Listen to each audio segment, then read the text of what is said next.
for taxi at 5. The pilots on Flight 261 are very experienced. Both Captain Ted Thompson and First Officer Bill Tansky have thousands of hours flying MD-80s. They know the plane well.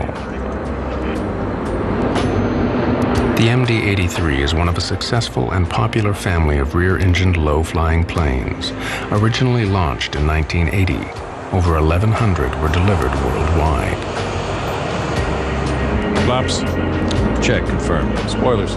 Check, armed. But on January 31st, 2000, as they prepared Flight 261, Thompson and Tansky had no idea that deep in the plane's tail lay a crucial weakness. Take off.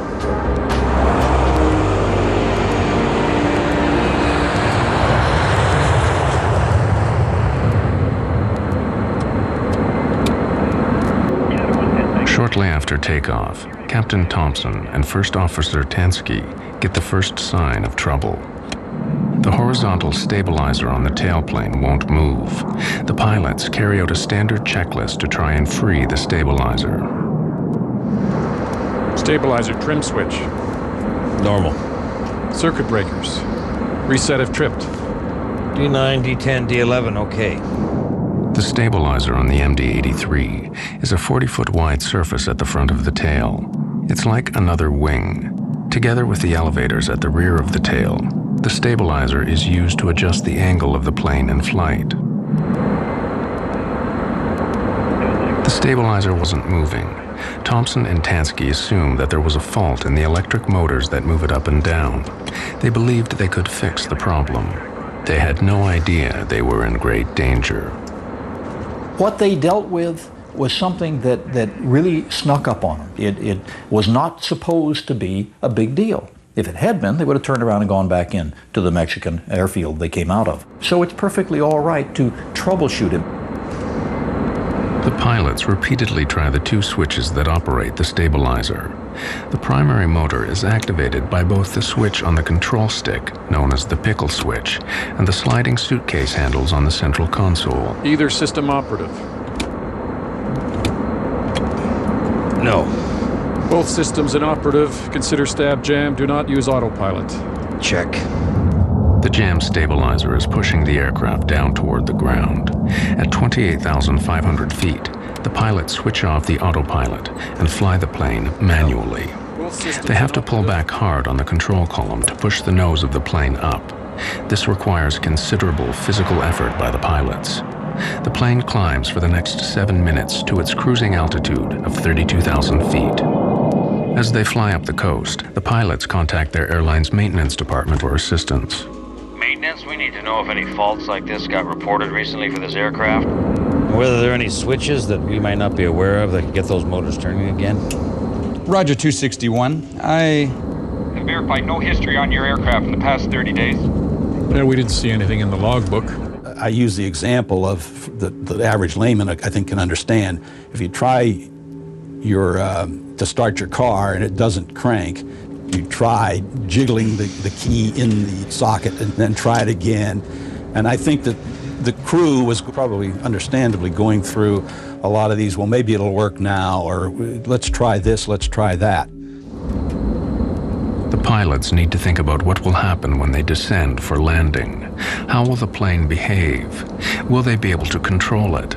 But several minutes after requesting help from the ground, they are getting no advice. As Flight 261 approached Los Angeles off the coast, the problems on board were about to get far worse.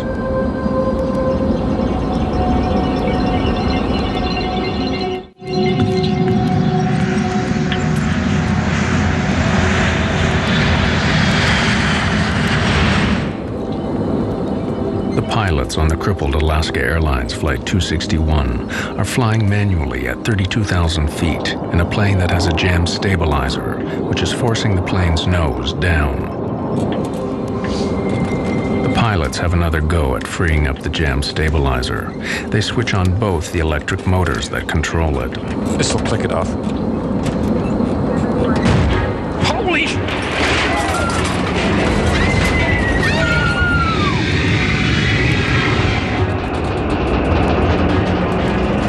Shit! You got it? you doing? Damn! It clicked off! From 31,000 feet, Flight 261 plunges downwards for over a minute. The pilots battle for control. It just stopped, okay?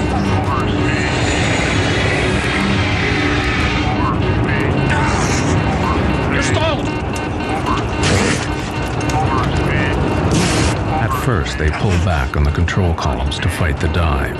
But then the pilots push the aircraft's nose down into the dive to regain control. It's a risky maneuver, pushing the plane's dive to 350 miles per hour. You gotta release it! You gotta release it! The pilots slowly bring the plane back under control and bring the plane out of its dive.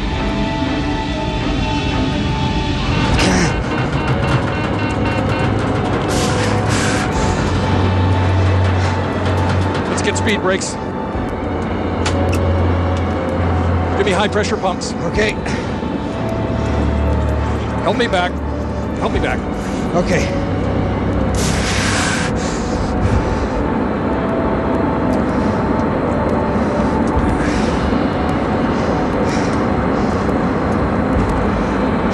Center Alaska 261.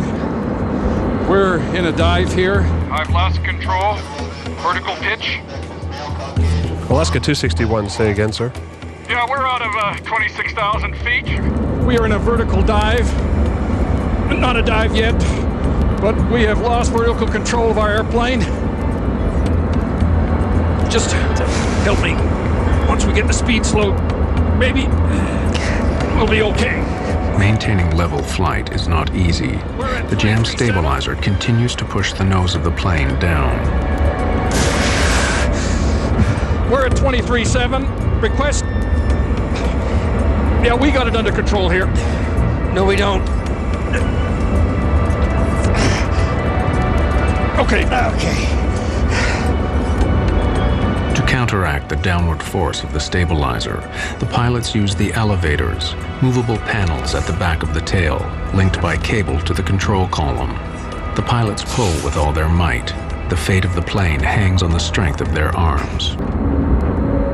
The pilots request to be routed out over the Pacific Ocean away from the airport. Center Alaska 261. I need to get down about 10, change my configurations to make sure I can control the jet, and I'd like to do that over the bay here if I may. If the worst happens, the pilots don't want to kill people on the ground as well as in the plane. There are a lot of lives saved that people maybe don't realize by the fact that this aircrew said, let's stay out over the water until we've got this thing completely under control. As they maneuver over the ocean, the crew again ask air traffic control to keep the space around the plane clear. Alaska 261, fly a heading of 280 and descend and maintain 17,000. 280 and 17,000 Alaska 261, and we're generally needing a block altitude. Alaska 261, roger.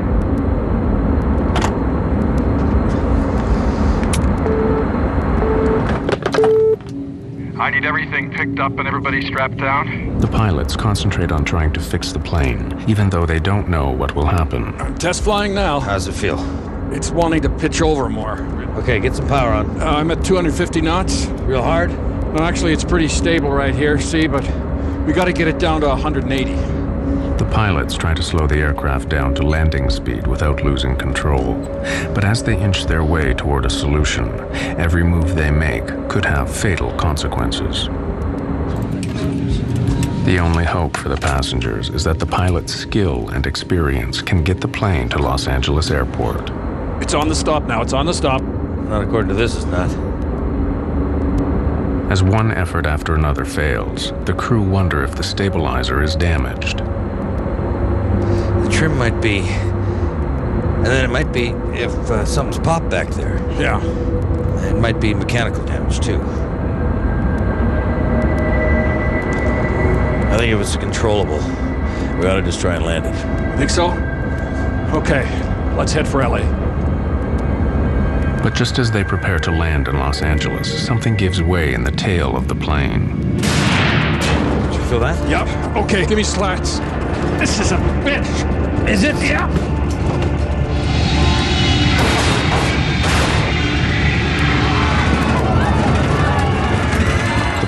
nosedive straight down from 18,000 feet.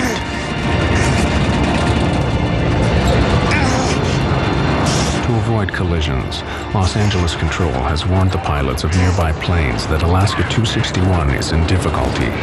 These pilots now report back to the tower. That plane has just started to do a big, huge plunge. Yep. Yes, sir. He is definitely in a nose-down position, descending quite rapidly. Definitely out of control.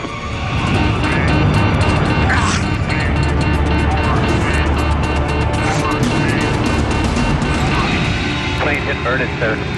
Okay. Yeah, he's inverted. The pilots have difficulty reaching the controls. The plane is upside down, but they believe they might be able to roll the plane out of the dive. Mayday!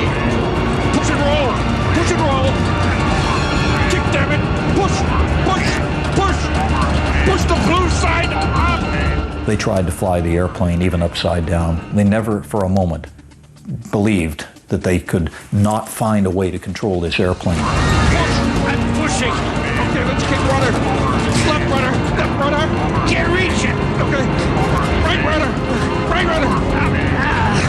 Plane was being knocked from side to side. It turned upside down. It was spinning. Persons were being thrown against the walls of the plane, falling out of their seats, and the cockpit voice recorder screaming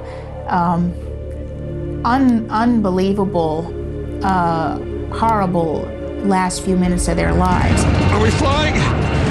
We're flying! We're flying! Tell them what we're doing. Let me just...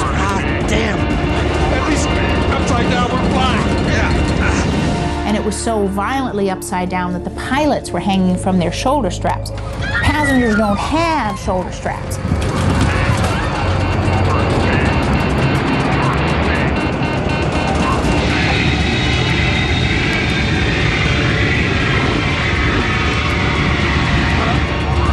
Here we go.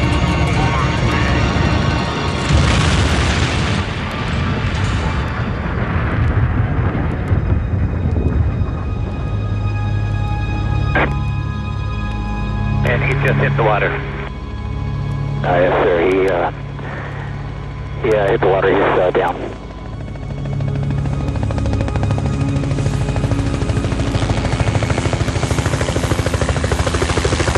After a terrifying 60-second dive, Flight 261 hit the Pacific Ocean at close to 250 miles an hour.